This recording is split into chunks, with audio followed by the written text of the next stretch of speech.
5 legs. She can run really fast. Number 9 right there? Yeah, number 9. She's really fast. Oh, she looks fast. Yeah. She's more of a workhorse, quite literally. She just like pulled in off a farm, but she can pull them like the rest of them. But you know who I think the fastest one is? Who's that? That one right down there, called Nanaimo Improv. Hi, and welcome to Nanaimo Improv. This is a show sponsored by CineCentral Film Society. My name is Max Dowie, and these are our wonderful players today. From left to right, we've got the wallflower Jeremy. We've got the constantly surprised Andrew. We've got the classy and sassy Diana. And we've got the deflating balloon Mike. All right, let's get on to our first game of the evening. Our first game is going to be one called Yes and this is going to be for Diana and Andrew. So what I'll need from the studio audience today is a suggestion, a location. Dog park. Grocery store. Right. Cemetery. Grocery store. We haven't had grocery store before, so you guys will be in the grocery store, and it's yes and we'll see the scene. Oh, I wonder what's in store today. Oh, I see a box of cereal I could use. Okay, I can't Yes, reach it, and sir. I can get it for you if you'd like. Oh, yes, and thank you so much, kind sir, for your generosity. Oh, oh my. Are you okay? Yes. Yeah, I need back surgery tomorrow. Yes, and a chiropractor would probably help as well. Yes, and I do agree with that point. Kind sir, are you by any chance a chiropractor? Yes, and I'm also a back surgeon. Oh, okay. I Well, usually don't perform any work on any patients in the grocery store, but maybe I can make an exception. there is a table right there. Oh, that's how convenient. Would you like to come for a crack? Did it work? Kind sir, you saved me. I feel 50 years younger. Yes, and you look like an actor as well. All right, thank you very much. Woo. Good job, good job. The next game, I'm going to get Andrew and Mike up. No, sorry, not Andrew and Mike. Rewind that, Jeremy and Mike.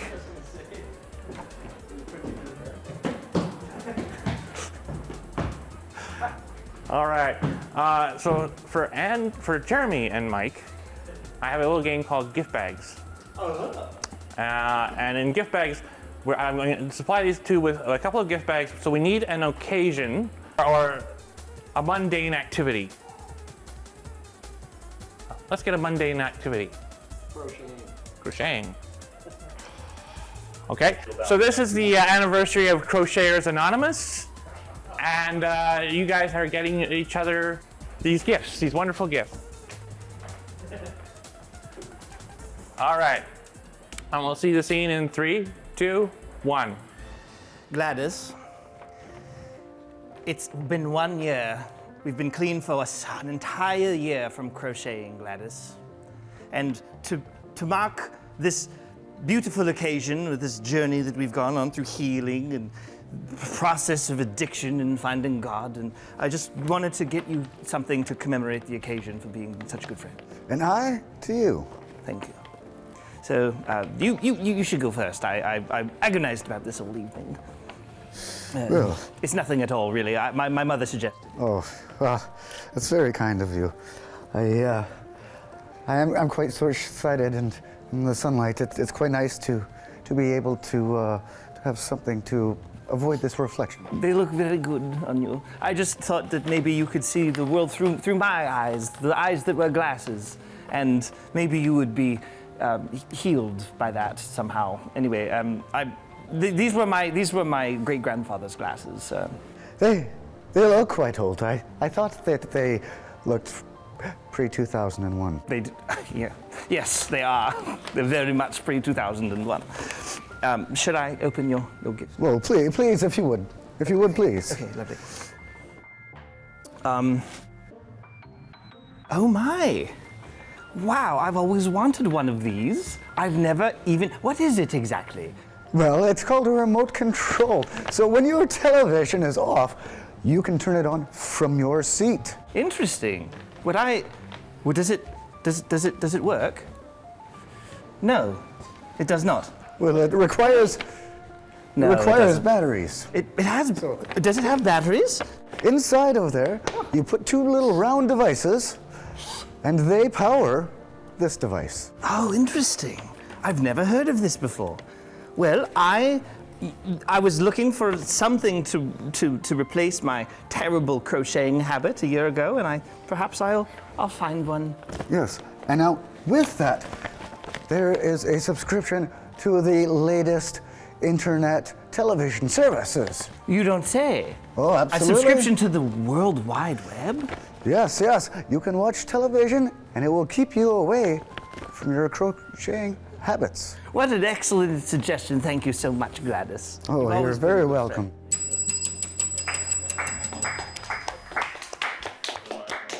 Thank you very much. Okay, well, we've had that. Now we're going to have this. Can I get Andrew and Jeremy up? We have Jeremy and we have Andrew, and they're going to be playing a game called the Rhyme Game. Each line rhymes with the line said before it, and then they can move on and do another line, basically. And we asked the audience for a location, and they gave us the Goats on the Roof at Coombs. Let's see the scene. Welcome to Goats on the Roof.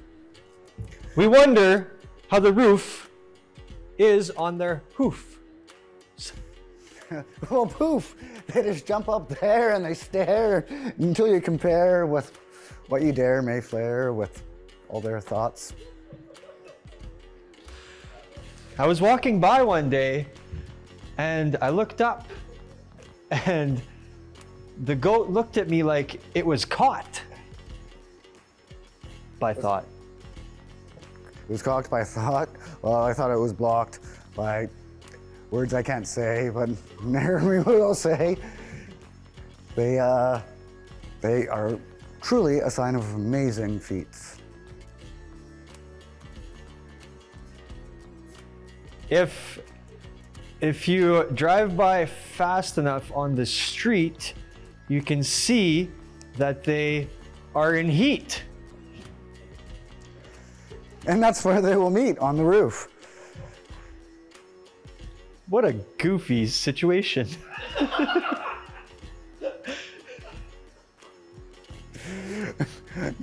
I see your hesitation, but, eventually they're gonna have to come together and mellow and mold together.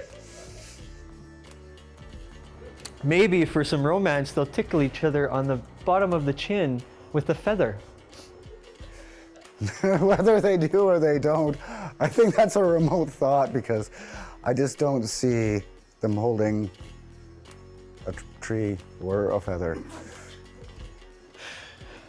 Whether it's a feather or writing each other poems, I think goats should be known as romantic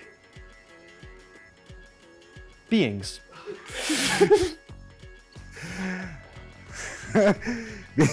Beings, well, beings doesn't really remind me with beans, but it makes me think of the beans on a cat's feet.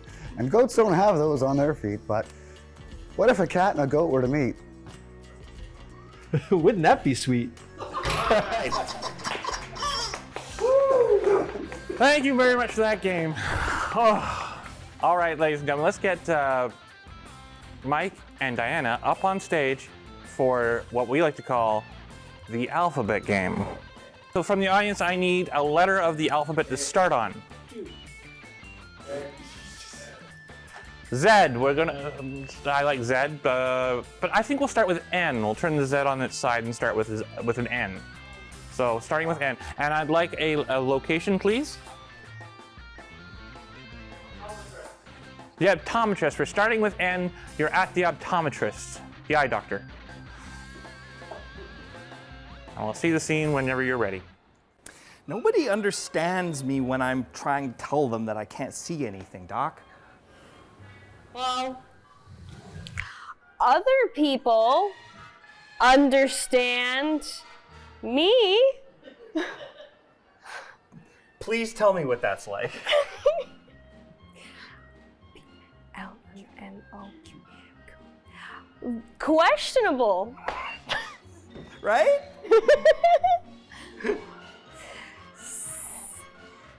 So, I think we should get back to your eyesight. And fix it. What letter are we on? T. Yeah. Trouble is, Doc, that I don't know if I can pay for this appointment. Unfortunately, if you can't pay for this appointment, I can't fix your eyes. Very well. Is there some... Can I do you a favor? Well, there is one thing you could do for me. Exactly what is that? You know what I mean. Zebras have anything to do with it? Absolutely! How'd you know? Best guess, I suppose. Cat's out the hat. I like zebras, and I want one in my house. I've always wanted one. Wow, you're the best patient I've ever had. Don't get ahead of yourself. I have a truck of zebras outside, and I just need to know where they are because I can't see anything. Well, I can...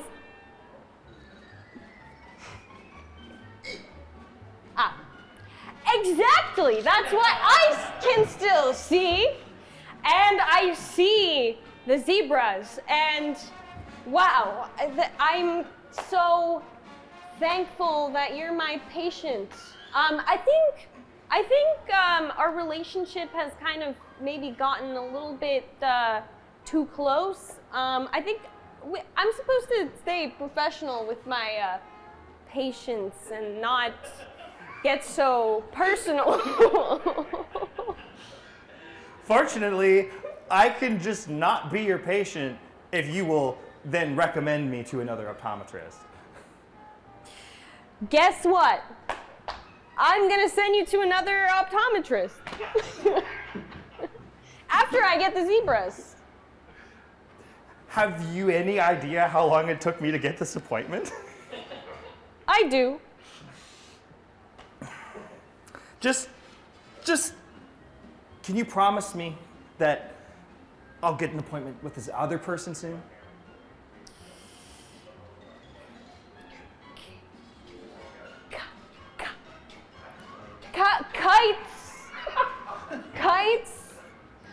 Kites, the website.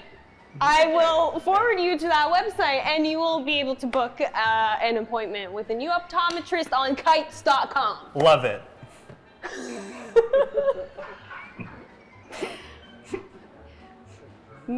And maybe, I don't know, maybe just maybe,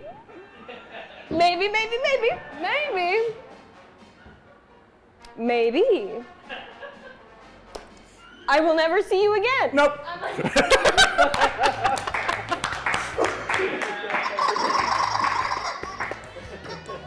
Oh.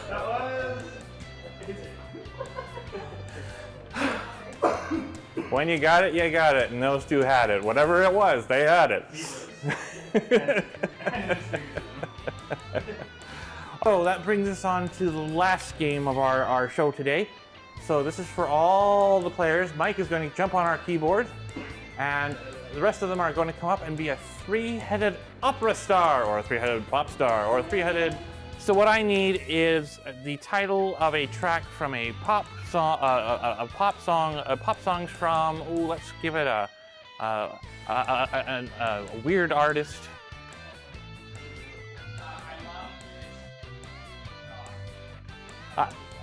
So we're going to be hearing the song "I Love This Dog" off the Jamiroquai's latest album. Well, My Dog, was my dog, my best dog, day, love, my life, my dog, was happy dog, today, and today, we pray, that my dog, came to home, greet me tonight, when I call it's dog, name, and dog, comes back to me, when I say, it's my payday, and I feed, him. dog food. Thank you very much. Everyone can go have a seat. That was wonderful. That was wonderful. Well, thank you guys for tuning in today. We've had a lot of fun. I'm going to introduce our improvers one more time before I announce the winner of the show. And the winners, or our improvers today, have been Jeremy, Andrew, Diana, and Mike. Woo! All right, and for the end of the show, I want to get up two improvers. I would like to get up Diana, and I'd like to get up Andrew, and they are going to bicker like little kids for the next minute. Hey, What? that's my toy. Losers, finders, keepers, losers, weepers. Aw, don't play like that. Well, you shouldn't have left it there, and I wouldn't have taken it. Well, fine. I'll take your toy. Oh no. That's the toy I was gonna bring to the Nanaimo Improv!